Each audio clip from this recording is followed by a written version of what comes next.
어, 오늘 한 해 어떻게 지내셨는지는 모르지만 하여튼 마지막 우리들이 주일 예배를 드립니다. 시작이 있으면 반드시 끝이 있는 것 아닙니까? 하루가 아침이 되면 이제 마지막 밤이 오는 것 아닙니까? 사계절을 보면 아침에 해당되는 봄이 있다고 한다면 여름이 있고 가을이 있고 그리고 겨울이 또 있는 것은 시작과 마지막이 반드시 있습니다. 우리 인생도 탄생이 한 시작이 있으면 마지막 죽음이 있다고 하는 것은 진리가 아니겠습니까? 한 해를 시작했는데 이제 마지막 12월 마지막 예배를 드립니다. 오늘 본문에는 시몬이라고 하는 사람이 나오는데 이 시몬이 마지막 29절에 보면 주제여 이제는 말씀하신 대로 종을 평안히 놓아주시는 도다. 이 평안히 놓아주신다고 하는 말은 평안하게 자기 인생을 마무리 짓는다, 죽는다는 말씀입니다. 어떻게 이렇게 마지막 자기의 인생을 마무리할 때 주님께서 나를 평안히 놓아주십니다. 이렇게 평안한 마지막 인생을 마무리할 수 있을까? 어떻게 이런 인생이 되었을까? 오늘 본문에 보면 시몬은 의롭고 경건하고 그리고 이스라엘의 위로를 기다리는 사람입니다. 그렇게 말씀하십니다. 하루하루를 살 때에 하루하루 사는 삶을 의롭게 살아보려고 하고 그리고 경건이라고 하는 말은 하나님을 닮아가는 걸 얘기합니다. 하나님을 의지하는 걸 얘기합니다. 하나님을 자꾸 닮아보려고 애를 쓰는 매일매일의 삶을 성실하게 사는 삶인 것을 알 수가 있습니다. 세상의 일에 하찮은 일에 조그만 일에 최선을 다해서 의롭게 경건하게 하나님 닮아보려고 살고 난 뒤에도 또 하나 갈구하는 게 있는데 하나님 저를 위로하여 주시옵소서. 하나님 저에게 은혜를 베풀어 주시옵소서 하고 하나님을 의뢰하는 하나님의 위로를 기다리는 사람이었다. 그의 일생이 그렇게 쭉 살았다는 말씀이죠. 여러분 그림 중에 밀레의 만종이라고 하는 그림은 다들 아실 겁니다. 하루 종일 그 고달프게 들판에 나가서 열심히 성실하게 일을 하고 저녁 마무리할 때에 고개를 숙이고 기도하며 하나님께 감사하는, 즉 하나님의 위로를 기다리는 마음이 있는, 하나님이 위로를 해주셔야지 내 인생이 채워집니다 하고 하나님의 위로를 기다리는 사람이었다고 말씀을 하십니다. 자신이 위로를 받을 뿐만 아니라 자신의 위로 이상으로 이스라엘 자기 민족, 자기 다른 사람의 위로까지 생각하면서 하나님 이 민족을, 이 이스라엘을 위로하여 주시옵소서 하는 마음을 가졌다는 것입니다. 이것은 다른 사람에 대한 관심과 긍휼한 마음이 있는 것을 말합니다. 마음이 따뜻한 것을 말씀합니다. 다른 사람의 아픔과 이스라엘 다른 사람이 위로를 받아야 될 일을 바라보면서 하나님, 아무개 권사님 위로해 주세요. 은혜를 주세요. 그렇게 참 다른 사람을 향하여 위로를 기다리는 사람. 그렇게 삶을 쭉 살아왔던 그에게 오늘 본문에 보면 하나님의 성령이 그 사람 위에 계시고, 그리고 하나님의 성령님이 지시하시고, 그리고 하나님의 성령님께 감동을 받는 사람이라고 말씀을 하고 계십니다.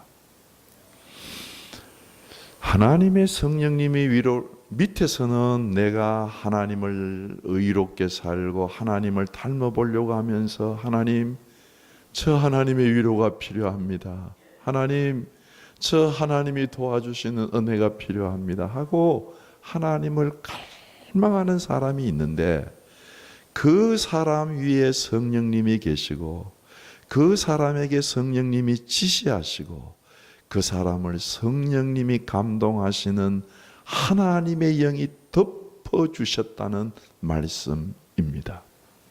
이렇게 되면 사람은 자기 중심적으로 살다가 하나님 중심적으로 모든 삶이 돌아가게 됩니다. 우리는 이 세상에 태어날 때 자기 중심적으로 살 수밖에 없어요. 자기 중심적으로는 늘 모든 것을 생각하고 신앙생활을 해도 자기 중심적으로 자기를 중앙에 놓고 하나님의 그 주위에서, 내 주위에서 이렇게 돌아가는 그와 같은 신앙의 형태가 있습니다. 그런데 정말 성령님이 위에 계시고 지시해 주시고 감동을 받는 사람은 성령 중심으로, 하나님 중심으로 자신의 삶이 돌아간다는 것입니다. 우리 천문학에서 잘 아시는 대로 코페르니쿠스라고 하는 분이 참 연구를 많이 해서 천동설, 그러니까 하늘이 움직인다, 지구가 중심에 있고 하늘이 돌아간다고 하는 것을 연구를 해서 약 1500년경에 지동설로, 자기가 살았을 때는 이 얘기를 못했어요. 종교재판을 받을까봐 책을 써서 그 뒤에 이제 지동설을 발표를 했죠. 지동설은 잘 아시는 대로 아니다, 태양을 중심으로 해서 지구가 움직이는 것이다. 그래서 엄청난 변화가, 근본적인 변화가 일어나지 않았습니까?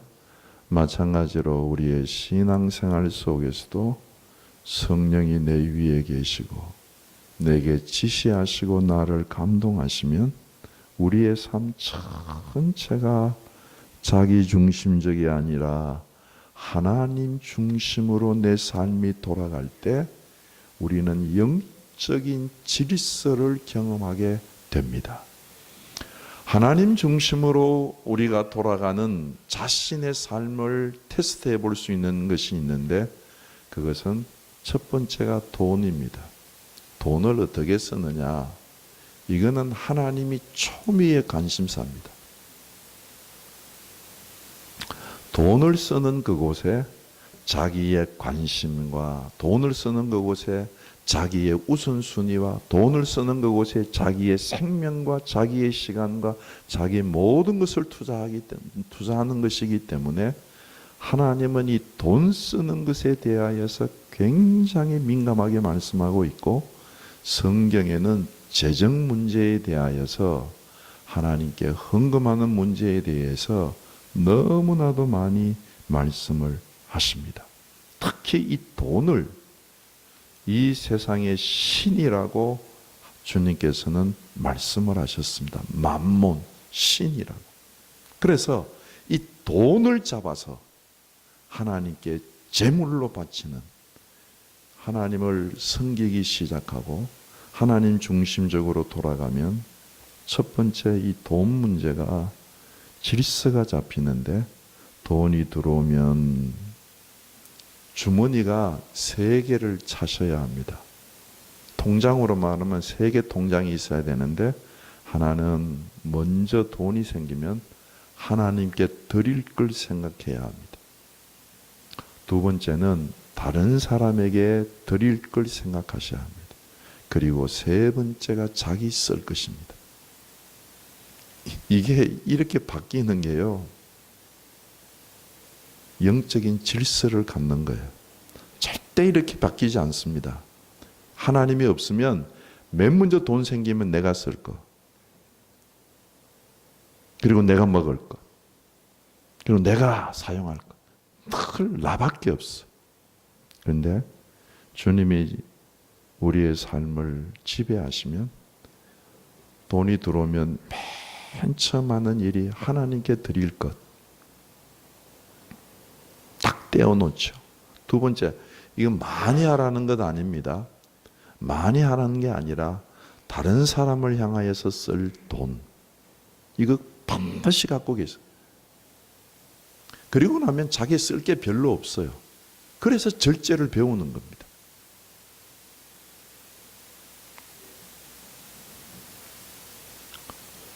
두 번째는 예수를 믿고 성령이 우리 위에 계시면 전도하려고 하는 다른 사람에 대한, 영혼에 대한 관심이 생기기 시작합니다. 왜요? 하나님이 그러셨기 때문에 그렇습니다. 하나님이 자기의 아들을 잡아서 우리에게 주시기까지 우리의 영혼에 대해서 관심을 가지시고, 예수 그리스도 이 땅에 오셨을 때 내가 섬기러 왔다. 그리고 또 하나, 그 섬김이 전도라고 말씀하시며 내가 이 전도를 위하여 부름을 보내심을 받아서 왔다. 그렇게 말씀을 하셨습니다. 정말 우리가 하나님을 믿고 천국이 있는 걸 믿는다고 한다면 우리가 전도하지 않을 수가 없죠. 지옥이 있는 것을 믿는다고 한다면 지옥 갈 사람들을 보고 우리가 마음이 동하지 않는다고 하는 것이, 그게 이상한 거죠. 살아계신 하나님의 마음을 알았다고 한다면 우리가 전도하지 않는다고 하는 것이, 그게 이상한 거죠. 신앙생활 합니다 그러면서도 전도에 대한 관심이 없다고 하는 것은 아직 우리가 하나님 중심적으로 살지 못하는 것 아닐까. 그리고 세 번째는 교회 사랑입니다. 왜요? 이 교회는 우리 주님이 피로 값주고 세우신 교회이기 까닭에 이 교회를 사랑하는 마음이 생긴다는 말씀입니다. 정말 우리가 일생 살면서 참 하루하루 사는 것이 피곤하고 곤고하고 정말 허무하고 허전하고 이럴 때에, 내 인생이 허물어지는 것과 같을 때에 오히려 교회에 와서 머물러서, 시시때때로 교회에 와서 머물러서 하나님의 위로를 기다리고 성령이 내 위에 계시고 내게 지시하시고 내게 감동하실 것을 기다리는 사람, 참 다른 삶이 있죠. 이렇게 우리가 우리의 삶이 근원적으로 변화되기 시작하면, 오늘 본문 3절에 세 번째 보면 아기 예수와 시몬이 예루살렘 성전에서 난생 처음 만나는데 성령의 감동, 성령의 지시, 성령이 위에 계심을 따라서 아기 예수를 보는 그 순간에 이 예수가 메시아다, 이 예수가 우리 이스라엘을 위로하는 메시아, 우리 주 그리스도다 하고 가슴에 그 아기 예수를 품었습니다. 아기 예수가 시몬 가슴에 안겨서 아기 예수가 시몬 가슴에 가득 차게 되었습니다. 예수님이 내 품에 충만해지면 놀라운 역사가 일어나는 것은 내 품에 있는 욕망들, 내 중심으로 도는 삶의 가치관들이, 이건 억지로가 아니라 자연스럽게 내려놓아진다는 것입니다. 이걸 억지로 할 수 없는 일입니다. 어떻게 사람을 억지로 변화시킵니까? 그런데 예수 그리스도를 내가 품에 품으면 그 예수 그리스도가 내 속에 가득 차면서 내 안에 있는 욕망들, 탐욕들, 근심과 걱정들, 이런 것들이 물러가게 된다는 말씀입니다. 시몬이 아기 예수를 가슴에 품는 그 순간에 그의 영혼 속에서 찬양이 흘러나오게 되는 것을 경험합니다. 여러분, 이 품는다고 하는 말은 참 의미가 깊은 말이에요. 저는 예수 전도단에서 훈련 받기 전에 뭐 이렇게 허그하고 이러는 게요, 저는 쑥스러워가지고 그 참 못했어요. 그런데 예수 전도단에서 훈련을 받으면서 그것도 이렇게 훈련하니까 되더라고요. 이렇게 허그를 하는. 근데 제가 다른 사람을 이렇게 허그해서 이렇게 가슴 이렇게 품는데 저를 밀쳐내는 사람은 아직 경험 못 해본 것 같아요. 제가 또 골라서 허그했는지는 모르겠지만요. 이렇게 품으려고 하는데 싫어요. 그러고 밀어내는 사람 저는 못 본 것 같아요. 여러분, 우리가 우리 주 예수 그리스도 가슴에 이렇게 품으면서 주님, 저 위로해 주세요. 주님, 저 권사님 위로해 주세요 하고 예수님을 우리의 삶 속에서 품기 시작하면 예수님이 야 싫다 너 싫다 이렇게 우리 밀어내시겠어요? 우리가 예수님을 품으면 예수님 어떻게 하시겠어요? 우리 주 예수 그리스도가 우리를 꼭 품어 주실 줄로 믿습니다. 제가 아주 오래전이에요. 몇 년 전에 한번 말씀드린 것 같기도 한데 크리스마스 이브 날 크리스마스 그 전후로 해서 한번 명동 나간 적이 있는데 그때 갔더니요, 저 깜짝 놀랐어요. 젊은 애들 문화를 보고요. 애들이 막 이렇게 길 걸어가다가 그 명동바다 그 시장이 있잖아요. 거기서 누가 이렇게 피켓 하나 들고 퍼리허그 그러니까 가던 애들이요 돌아서가 다 끌어안더라고요. 우리는 깜짝 놀래가지고 그거 너무 쑥스럽잖아. 안 어울리잖아요. 그래서 우리는 길 밖으로 나와서 구경만 하고 이야 참 이상한 세상이다 그러고 있었는데요. 그래요. 가다가 모르는 사람 끌어안아도 안아주는데 정말 우리를 사랑하시고 우리를 영원토록 사랑하시는 그분, 우리가 주님하고 끌어안을 때 주님께서 우리를 왜 끌어안지 않겠어요? 예수를 품으면 찬송이 터져 나옵니다. 정말 그리스도가 내 속에 충만하면 이 세상에 그 어떤 기쁨과 오락에 줄 수 없는 진리가 주시는 그 영적인 충만함 속에서 찬송이 터져 나옵니다. 그 찬송의 내용이 오늘 본문에 뭐라고 얘기합니까? 첫 번째, 주님께서 나를 평안히 놓아주십니다.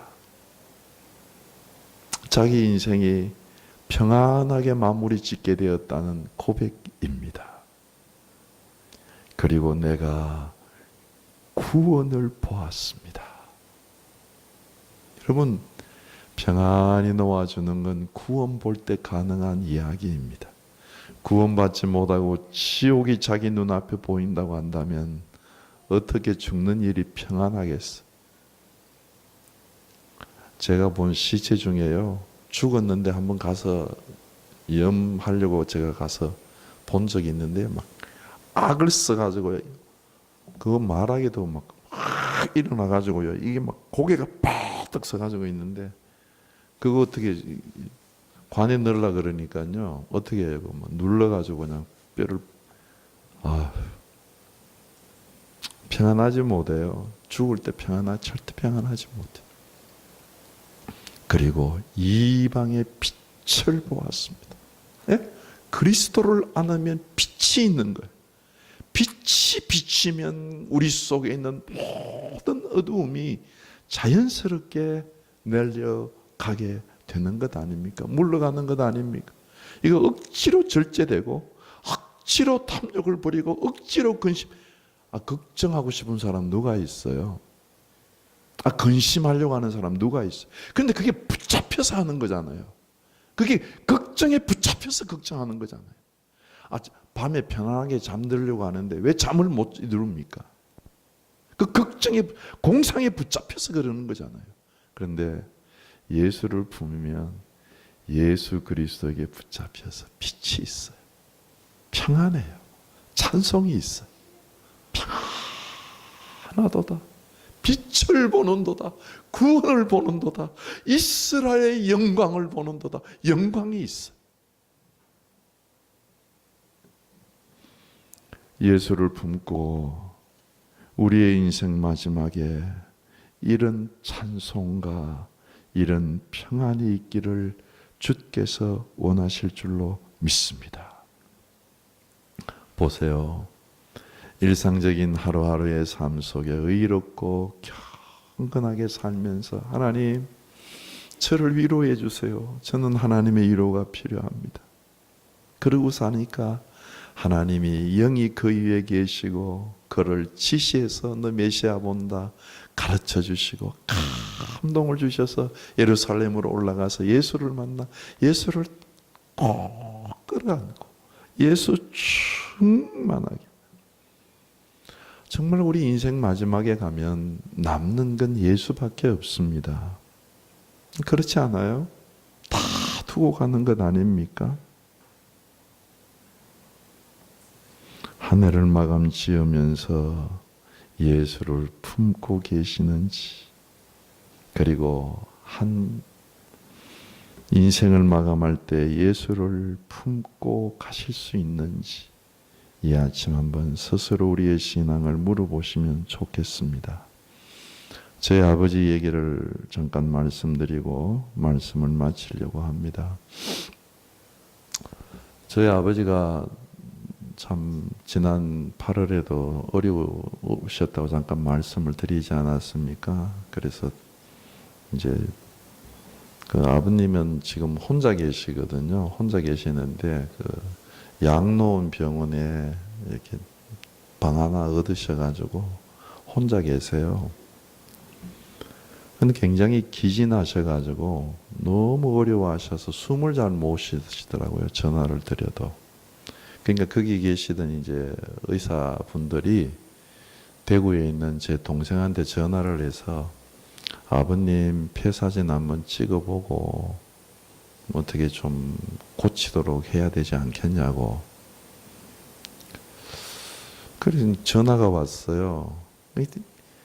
참 그게 참 어렵더라고. 연세 많으신데 그거 뭐 폐수술하고 폐 그거 해가지고 고침을 받을지 안 받을지, 그 수술해서 그 회복이 될지 안 될지 그 결정하기가 너무 어려운 거예요. 그래서 어떡하나 하고 있는데 며칠 뒤에 다시 전화가 왔어요. 전화 왔는데 이제 의사 선생님이 이제 아버님한테 얘기를 했죠. 어르신 숨쉬기도 어려우시고 이러니까 입원해서 사진 찍고 폐를 한번 보십시다. 그랬더니 아버님이 하시는 말씀, 의사에게 하시는 말씀이 저를 위해서 그렇게 관심 쓰셔서 고마운데 이 늙은 사람이 수술 한들 회복이 되겠습니까? 회복을 한들 제가 얼마나 살겠습니까? 제가 아프면 아픈 대로 주님이 주시는 대로 그대로 가지고 가겠습니다. 저 수술 안 합니다. 저 깜짝 놀랐어요. 여러분, 나이 많아지면 자기 생애에 대해서 애착이 정말 가는 거거든요. 그 수술하고 싶지 수술 안 하다면 그러겠어요. 근데 그렇게 딱 정리를 하시면서 우리한테 아버님이 직접 전화를 하셨어요. 전화를 하셔가지고 걱정하지 마라. 너네들 걱정할까봐 내가 의사한테 그렇게 말했으니까 걱정하지 마라.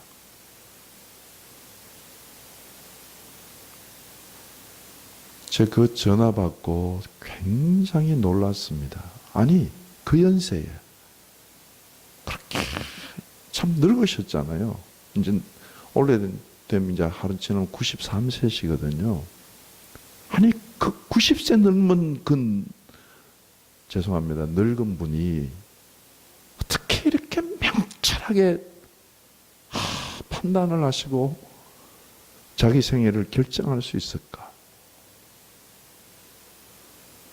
신앙입니다. 다른 것으로 할 수가 없어요. 그리고 나니까 간호원들이 막 거기 배를 놓고 어려운 일이 있으면 전화를 누르라 그러고 계속 들락날락하고 이제 이러는데 아버님이 말씀하시기를 간호원들한테 나 이렇게 얘기했다. 걱정하지 마세요. 나 다 준비된 사람입니다. 걱정하지 마세요. 나 준비된 사람입니다.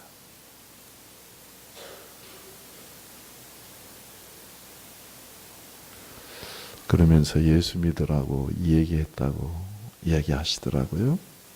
여러분, 정말 그렇습니다. 평안하세요? 빛이 있으세요?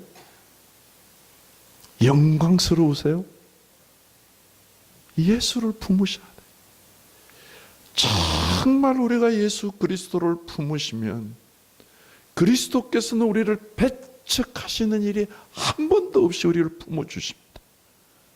그럴 때 내가 주님을 품고 주님이 나를 품어주시는 그 안에서 평안이 있고 구원의 빛을 보고 영광스러워지는 겁니다. 그래서 저희 아버님이 같이 있으니까 인간적인 약점이 왜 없으십니까? 있죠. 있지만 정말 저 존경해요. 그 신앙이. 아무쪼록 한 해를 마감 지으면서 시몬을 바라보면서 그리스도를 가슴에 안고 자기의 마지막을 찬송하면서 내가 빛을 보는도다. 영광스럽도다. 내 구원이 내 눈에 보이는도다. 이런 찬양이, 이런 기쁨이 터져 나오는 계속되는 삶이 되시기를 주의 이름으로 축원합니다. 기도하시겠습니다.